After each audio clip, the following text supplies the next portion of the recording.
એટલે સાંભળ્યું છે કે આઈપીએલ માં પૈસા રોકવાથી સારું રિટર્ન મળે. મારી જોડે થોડાક રૂપિયા પડ્યા છે, મારે આને રોકવા છે. આઈપીએલ માં? અરે આઈપીએલ નહીં, આઈપીઓ ની વાત કરે છે. અરે હા, એ જે પેલા દર મહિને 3-4 હજાર રૂપિયા કપાય ને એ. અલ્યા એને આઈપીએલ ના કહેવાય, એસઆઈપી કહેવાય મારા ભાઈ. ભાઈ એમાં ઘણું બધું આવે છે, પેલા તું સમજ એ શું છે. એક કામ કર, કોર્સ કરી લે. કોર્સ?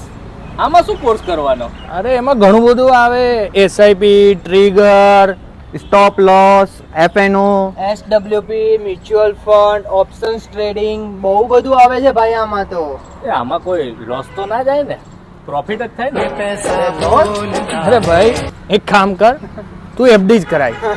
એમાં લોસ કદી નહીં થાય ભાઈ.